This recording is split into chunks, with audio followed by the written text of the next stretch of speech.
뭐, 세영이 배가 나온 게 아기가 아니라 복대였다고. 내 아들이 결혼 안 하겠다는 이유를 이제 알았네. 어디 바람을 피우고 임신으로 우리 친구 발목을 잡으려고 해. 이 결혼 당장 엎어. 오늘은 드디어 윤세영의 양다리와 가짜 임신 사건이 들통나 분노하는 신방울의 이야기를 해보려고 하는데요. 구독과 좋아요를 눌러주시면 제가 영상을 만드는데 큰 힘이 됩니다. 왜 아기가 있다고 거짓말했어요? 최명지와 윤세영의 임신 거짓말은 금세 들통이 나고 말았습니다. 어떻게든 임신 사기로 황진구를 잡아보려고 했는데 윤세영이 복대를 차고 있던 걸 은총이한테 딱 걸리고 말았죠. 할머니, 윤세영이 뭐 거짓말쟁이에요? 최명지와 윤세영은 바닥에 무릎을 꿇고 싹싹 빌었습니다. 형님 한 번만 용서해주세요. 세영이가 오죽하면 그랬겠어요. 내 큰엄마 진구씨가 헤어지자고 하니까 제가 제정신이 아니었어요. 진구씨 잡을 방법이 이것뿐이라 제가 미쳤었나 봐요. 최명지 모녀가 싹싹 빌어봤지만 신여진은 이번 일로 윤세영과 최명지에게 크게 실망을 했습니다. 입양일은 없던 걸로 하자? 어떻게 다른 것도 아니고 임신을 가지고 거짓말을 했는지. 은총이의 예비 엄마로는 탈락이었죠. 혜성그룹 상속받을 생각에 이런 짓까지 벌이다니. 특히나 최근에 은총이에게 잘해주었던 것도 모두 가식으로 느껴졌고요.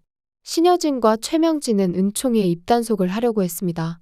윤세영이 임신 사기극을 벌였다는 걸 황진구가 절대 알아서는 안 된다고 판단했던 거죠. 이 일은 진구한테는 비밀이야. 안 그래도 구하나 때문에 세영이랑 결혼 결심했는데 이거 알면 진구가 결혼하겠다고 하겠어? 신여진은 조카인 윤세영의 허물을 덮어줄 생각이었죠. 하지만 은총이는 뜻대로 되지 않았습니다. 방울 할머니 얄리 보러 가도 돼요? 은총이는 신방울에게 해줄 이야기가 있었죠. 황진구 사장님 불쌍해 애기도 없는데. 은총이는 거짓말로 결혼을 하려는 게 아주 나쁘게 보였습니다. 방울 할머니 제가 봤는데요. 세영이 이모배에 애기 없었어요. 배 나온 거 그거 애기가 아니라 복대였어요. 제 눈앞에 가짜 아가가 뚝 하고 떨어져 버렸는데요. 세영이 이모랑 할머니가 저한테 비밀로 하라고 계속 그래요. 저는 세영이 이모 싫은데 황진구 사장님이랑 결혼 안 하면 안 돼요? 은총아, 세영이 이모 임신한 거 맞아. 너가 잘못 본 거 아니야? 할머니가 벌써 세영이 이모 뱃속에 애기 초음파도 다 봤었는데? 아니에요. 할머니가 세영이 이모랑 작은 할머니한테 막 소리 지르면서 화냈어요. 거짓말해서 입양 없던 일로 하겠다고 하니까 막 무릎 꿇고 빌었는데요. 아니 그럼 애가 없다는 게 그게 참말이요? 신방울은 그동안 윤세영의 임신 소식에 너무나 기뻐했습니다. 그리고 철없는 아들을 단속했죠. 진구야, 너 애가 있는데 어떻게 약혼자를 버리고 결혼을 하겠다는 거야? 엄마 절대 그 꼴 못 본다. 아빠 없는 애로 만들겠다는 거야? 세영이랑 무조건 결혼해. 황진구도 아빠 없이 키운 입장으로서 신방울은 윤세영에게 너무나 미안했습니다.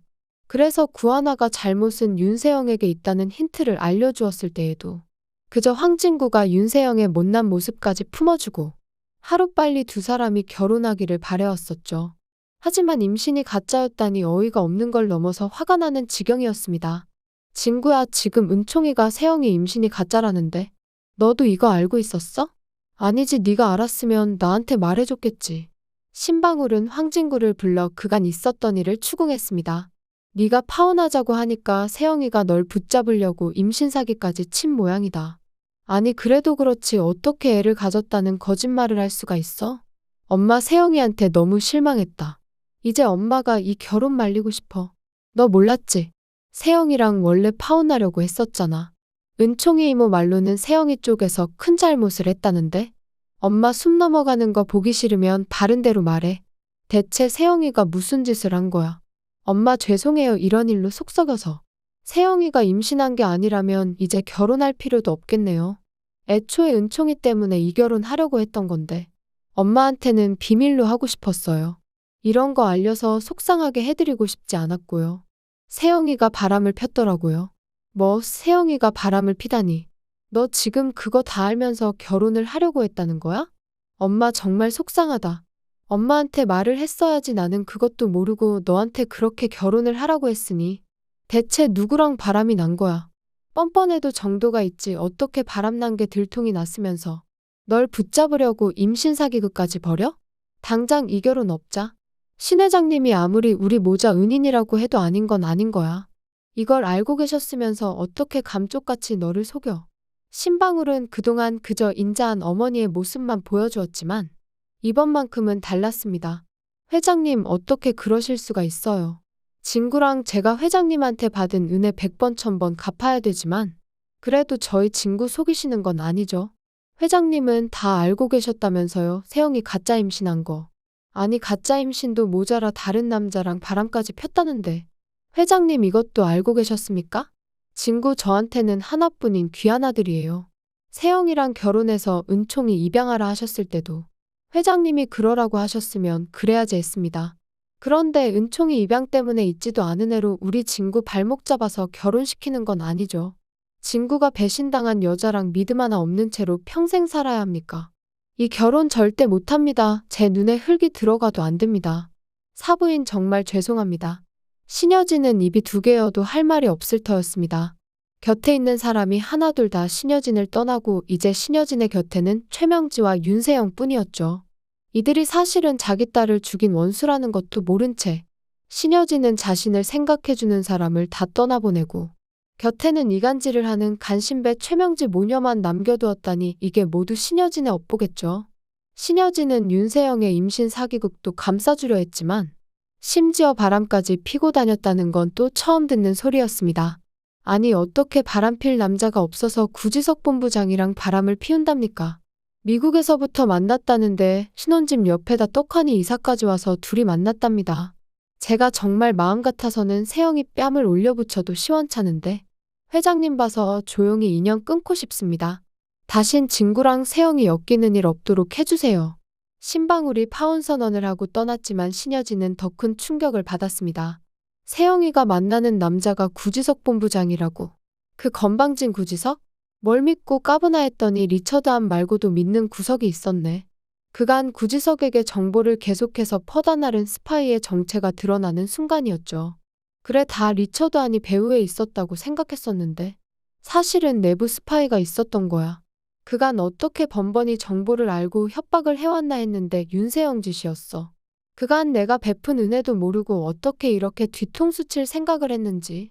신여진은 배신자에게는 가차 없었죠. 장비서 드디어 쥐새끼를 잡았어. 세영이랑 동서쪽 전부 조사해봐. 신여진의 목소리에는 분노가 가득했습니다. 자신의 가장 가까운 사람들에게 배신당했다는 사실을 확인한 순간이었는데요. 한쪽에서는 황진구랑 결혼해서 은총이를 입양할 생각을 하고 반대에서는 몰래 구지석에게 내부 정보를 빼돌리고 있었다니 윤세영이 단지 가족의 자리를 차지하려는 것뿐만 아니라 회사의 중요 정보까지 유출하고 있었다는 사실에 신여진은 충격을 감추지 못했습니다. 회장님 전부 윤세영이 혜성그룹을 차지하려고 벌인 일인 것 같습니다. 장비서의 조사 덕분에 윤세영의 계략이 모두 드러나게 되었죠. 그래 가족이라 믿었는데 내가 믿었던 게 전부 가짜일지도 모르겠어. 그동안 진심으로 가족이라고 믿어왔던 사람들이 사실은 모두 자신의 자리와 재산을 노리고 있었다는 사실에 신여진은 깊은 배신감을 느꼈습니다. 한편 윤세영은 이제 완전히 파혼을 당하고 말았습니다. 윤세영의 계획이 모두 물거품이 되어버린 순간이었는데요. 모든 것이 계획대로 진행되고 있다고 생각했던 윤세영의 자신감은 이제 산산조각이 나버렸죠. 엄마 진구씨랑도 끝났는데 이제 나한테 남은 건 구지석뿐이야. 이제 입양도 물 건너갔고 내가 혜성그룹 받을 방법이 없다고. 오랫동안 계획해왔던 모든 것이 한순간에 무너져 내리는 고통을 윤세영은 처음으로 경험하고 있었죠. 윤세영은 자신이 뒷조사를 당하고 있다는 것도 모른 채 구지석이 요구했던 혜성그룹의 보안서버까지 넘겨주려 하였습니다. 회사의 핵심 정보가 유출될 위기에 처한 심각한 순간이었는데요.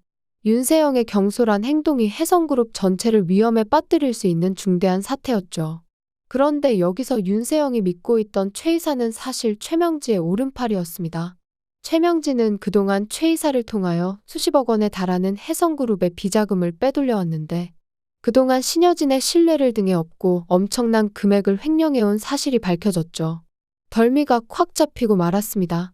까도 까도 나오는 양파도 아니고 최명지와 윤세영이 벌여놓은 짓들이 하나씩 밝혀지니 신여진도 이쯤 되니 그냥 구하나와 잘 지냈어야 했는데 후회의 순간이 찾아왔는데요. 모든 진실이 밝혀지자 신여진은 자신의 과거 행동을 돌아보며 깊은 후회에 빠졌습니다. 구하나에게 행했던 모든 행동들이 사실은 최명지의 계략에 의한 것이었다는 사실을 깨닫게 된 것이죠. 자신이 대체 왜 그렇게 구하나에게 모질게 대했던 건지 후회가 될 뿐이었죠. 구하나에게 했던 행동들을 생각할 때마다 신여진의 마음은 무거워졌는데요. 하지만 드디어 복수의 시간이 다가왔습니다. 그동안 항상 피해자였던 구하나가 이제는 복수자로 변모하게 될 중요한 전환점이 찾아온 것입니다. 모든 진실이 밝혀진 지금 구하나에게는 정당한 복수의 기회가 주어졌죠. 늘 당해왔던 구하나는 거울 속 자신의 뺨을 수차례 때리며 달라진 모습을 예고했는데요. 더 이상 약하고 순종적인 모습이 아닌 강인하고 결연한 의지를 갖춘 새로운 구하나의 탄생을 알리는 상징적인 장면이었습니다. 스스로를 채찍질하며 이전의 약한 모습을 버리려는 구하나의 의지가 강하게 느껴졌죠. 불과 얼마 전까지만 해도 제발 은총이를 보게 해달라고 빌었던 구하나는 이제 없습니다. 이제 역지사지가 되어 신여진이 구하나에게 제발 우리 은총이 좀 보살펴달라 부탁해야만 하는 처지가 되었죠. 상황의 완전한 반전이 이루어졌는데요. 한때 모든 것을 가지고 있던 신여진이 이제는 구하나에게 매달려야 하는 처지가 된 것입니다. 은총이는 엄마나 마찬가지인 하나이모에게 거절당하자 폭력적인 모습을 보이는 것은 물론 한때 순수하고 밝았던 은총이가 이제는 감정 조절에 어려움을 겪는 모습으로 변해버린 안타까운 상황이었습니다. 어른들의 갈등 속에서 가장 큰 피해를 입은 것은 결국 아이였던 것이죠. 급기야 집까지 나가버리게 되었고 신여진은 드디어 은총이 때문에라도 그동안 굳게 지켜왔던 완고한 태도를 버리고 마침내 손자를 위해 구하나에게 사과하기로 결심하며 구하나 앞에서 눈물을 흘리게 되었습니다. 그래 신여진 당신은 어차피 자기 핏줄한테만 진심으로 눈물을 흘리는 사람이니까. 하지만 구하나는 신여진의 눈물에 속지 않았는데요. 그리고 구하나는 더 이상 신여진에게 사과도 받고 싶지 않았습니다. 이미 너무 많은 상처를 받은 구하나에게 신여진의 사과는 이제 아무런 의미가 없었죠. 대신 이제 은총이도 이용할 수 있을 만큼 마음이 독해져야만 하는 이유가 생겼는데요. 구지석은 구하나가 은총이마저 이용할 수 있을 정도로 냉정해진다면 자신의 복수에 동참해도 좋다고 말했습니다. 아들 같았던 은총이도 이용해야겠다고 생각하다니 순수했던 구하나의 마음이 얼마나 변했는지 보여서 참 안타깝네요. 모든 것을 잃고 오직 복수만을 위해 살아가게 된 구하나의 운명이 안타까웠죠. 하지만 독한 신여진에게 복수하려면 이 정도는 기본입니다. 신여진은 그동안 뒤에서 구하나 모르게 여러 작업들을 해왔습니다. 가짜 딸을 구하나에게 뒤집어 씌워서 정신병원에 보내려는 작업은 물론이고 구지은과 구지창에게 몰래 돈을 쥐어주며 양심의 가책을 심어놓았죠. 경제적 어려움에 처해 있던 구지은과 구지창을 돈으로 매수하여 자신의 편으로 만들려 했던 신여진의 교묘한 전략이 드러났습니다. 돈의 힘으로 모든 것을 해결하려는 신여진의 오만한 태도가 여실히 보여지는 순간이었죠. 이른바 돈을 받았으니 돈값을 하라는 것이었습니다. 구하나의 마음속에는 여전히 은총이를 향한 애정이 남아있기에 함께 보낸 소중한 시간들이 쉽게 지워지지 않아서 구하나는 앞으로도 계속 고통을 받을 것 같습니다. 원수의 핏줄이라도 아이를 미워할 수도 없는 노릇이고요. 구하나의 딜레마가 깊어졌는데요. 머리로는 은총이를 미워해야 한다고 생각하면서도 마음으로는 여전히 은총이를 사랑하고 있는 복잡한 심경이겠죠. 구지창과 구지은은 돈값을 하기 위해 은총이와 구하나를 만나게 하는데요. 돈을 받은 대가로 구지은과 구지창이 신여진의 계획에 따라 움직이기 시작했습니다.